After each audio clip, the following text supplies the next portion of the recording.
Poppy. You got too much light behind you. Oh, it's that bad light. Turn around the other direction, Poppy. All right, I got do it all in here too, by the way. Do it all here. What up, y'all?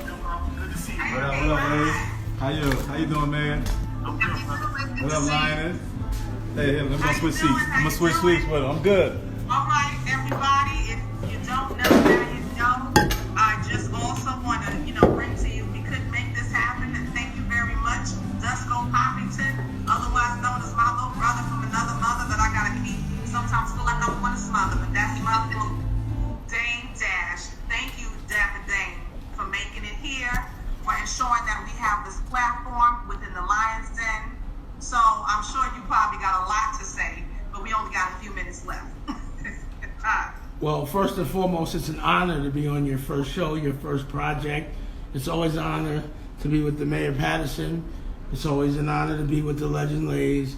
I'm really happy that you started this, and I already know what you're gonna do, And again, I wasn't here for the whole show, so I know what the topic is. So if y'all ask me a question, I can answer it. Black women and the vote. Oh, black women and the vote. Well, yeah, definitely. First off, everybody's vote counts. But definitely it makes sense logically for a black woman, being a woman and being black. It's like that's the double fight right there. To me, this man's world doesn't work. It's all a lie. Women create life. They're the makers of life. That makes them God to me. And I've always wondered why we don't appreciate women in that way. But it makes sense for men to be dumb and pretend there's something they're not. But, and pretend that they're supposed to be God and be the strong ones and can't create nothing. So I would always prefer a woman to be in control. And if a woman can be and take the steering wheel, they should. But I also think it's important that we focus on those swing states like North Carolina and Pennsylvania and Florida, and make white women accountable because they don't be stepping up. And also understand, especially in Florida, I don't know why, no disrespect, but Spanish people like that guy Trump. You know what I mean? Which is I don't understand it.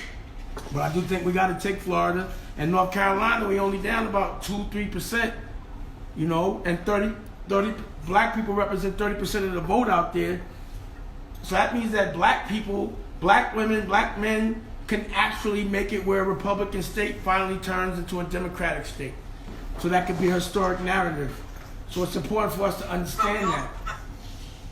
Yes, but there's a number of cultures and demographics and how they feel and how they don't feel about a number of politicians, legislators, judges, mayors, etc. So we're not necessarily pigeonholing or calling out one particular place. But what's important right now is that we are ensuring that we gotta step up or shut up.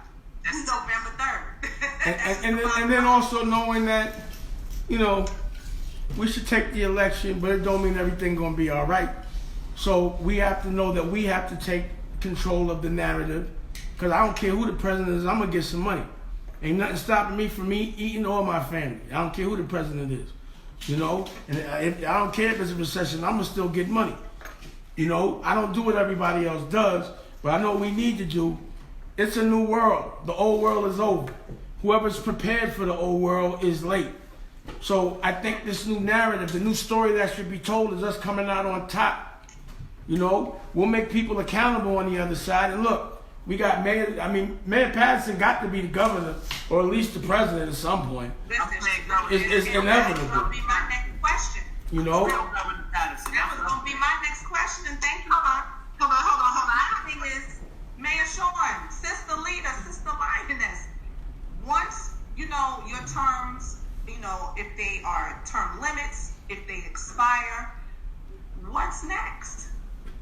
I mean, look, that is something I definitely have to pray on. Governor! I never ever saw myself sitting in this place. They will tell you I never saw myself sitting in Absolutely. So I have not even finished my first year in this seat. So right now, best preparation for your next job is to do a good job where you are. There's a lot of issues here in Mount Vernon that we need to focus on and turn around. So I'm not necessarily looking at the next. I'm looking at the now and taking care of it. I love that political answer right there. That's a good, not give too much away. You know, can't say so much. Honestly, talking to us. This us women. So Dane, straight truth. One of my mentees, he's a county legislator. He's like in his mid-30s. He told me a few years ago.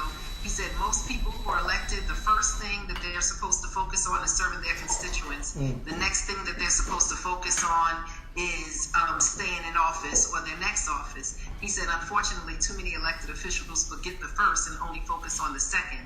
And so for me right now, I'm so focused on the first that if I do the first right, then re-election or the next level is not going to be a big question. But you have to do it the right way first. Well, can I say this? You know, can I say we're this? playing for other stuff, but we got to get this done right.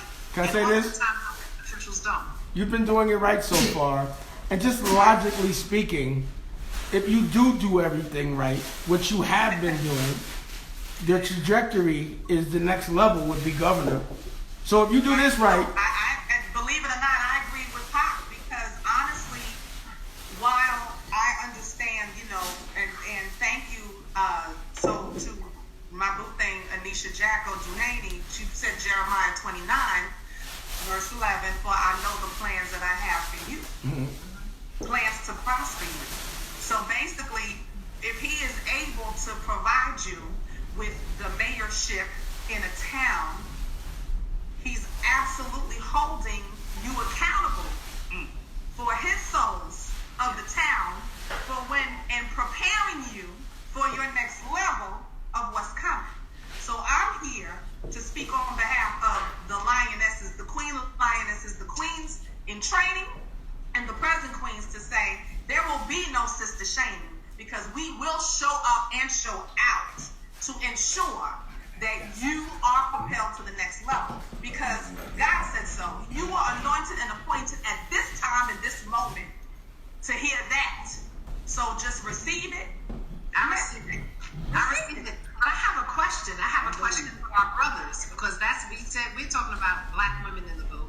And we've already established that black women are the strongest democratic voting bloc in the country, that they depend on us. But I also said that we need our black men to stand up. And I hear so many of them on social media, sister shaming Kamala and saying, well, you know, why should I vote for her? She got a white husband. She put black men in jail. So my question to you is, what is your message to black men? Because we know the women, we're showing up. So we need you to put something out here to the brothers and motivate them to get out to the polls. So go on, spit your fire. I call that the barbershop conversation. I'm a bigger picture guy myself. You know, I don't care about the nickels. I'm about the weight. The mistakes she's made are nickels, small. But the way she can make up for it is weight. And the narrative of having a black woman as vice president trumps everything. The narrative of a little black, exactly. The narrative of a young black girl knowing that she can do it because that woman did it. I know what it did for us to see Obama become president. And I would argue with certain black people like, he didn't do this for black people, he didn't do that. You don't understand, when you become president, you're no longer black. You have to just be the country. And if you look like you're leaning toward doing something for black people, there's a lot of people waiting to get on your ass. So you have to be strategic about how you help culture to the extent that the culture doesn't even know. But at the end of the day, I know that when I was in school, I was taught that there could never be a black president from a teacher. Yes. So just the fact that I knew that it was possible and that my daughter doesn't know life without a black president. You know, after 4 years go by, everybody forgets what the president did anyway, unless you keep bringing it up. All that matters is the president in the future. But they are going to remember the last great president was black. You had Trump and you had the Bushes before this, and they both killed their legacies. So the Bush name is in the toilet, no disrespect, but it is. And now the Trump name is in the toilet. But the Obama name is looking good. Yes. So to what Mayor Patterson was saying about the brothers getting out to vote, you know, a lot of brothers have issues with criminal records and stuff like that. They're not allowed to vote and all that stuff. But here's what they're doing in a lot of places. There are a lot of line standers that are making these lines longer. A lot of people are standing in line to sort of make the line 7 to 8 hours, and they're not even voting. They're just standing in line to sort of plug up the traffic. So listen, get out. The Republicans are out there protecting that voting station. So if you can't vote, get out there and protect it. The ones that can vote, vote. But the ones that can't vote for whatever their legal reasons are, get your ass out there and protect those lines so that we don't have the issue of people disenfranchising more black people from voting. Okay? And I just want to say that. And also real quick, I just think, you know, we're programmed not to think that voting counts. You know, when we're in school, it's not taught. No one teaches you how to pass a law or how to lobby. I think it's intentional to make it look like it's untouchable and to make everything else that we don't need presented to us. But the things and the necessities, I think, are consciously, intentionally. Every kind of dumb thought that we have that's not logical is programming. And we have to not get caught up in the con. Like, you can't be mad at the oppressor for oppressing you. You have to be mad at yourself for letting yourself be oppressed by a nerd. Yes. So thank you, Pop, and thank you, Unc. But of course, I just want to say shout out to my sister Lioness, my sister, my BFF, my boo. Thank you so much for being able to be here with us today and to spend so much time, because, you know, we asked for what you can give and you gave us just nothing but overflow, and that's always God's favor. So I just want to say thank you again, Mayor Shawn. We are praying for you. We support you. You know, I'm not a Mount Vernon resident, but I am paying attention to everything that you are absolutely doing to support my fellow human beings and my queens in training in Mount Vernon. And if somebody didn't tell you today, or even if they did tell you today, you are doing a fabulous job, and we appreciate you exactly where you are. And we can't wait to see what's going to happen after the fact when it's time for you to be elevated, because you were appointed and anointed this place, in this space, to know that the elevation is coming.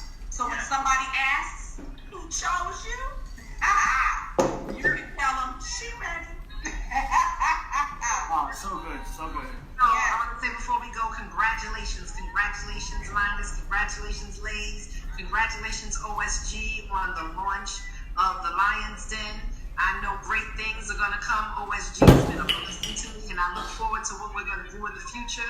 But I'm glad for this new platform that you have, and please just let us know how we can support you going forward. We're going to be here in the cut, waiting to make a difference for you. So thank you so much. It was an honor and a pleasure. Please come through again. You never know. Man, you're home. So you know what it is. You're home. You're home. You know what it is. Yes, Right. you know that. Yes.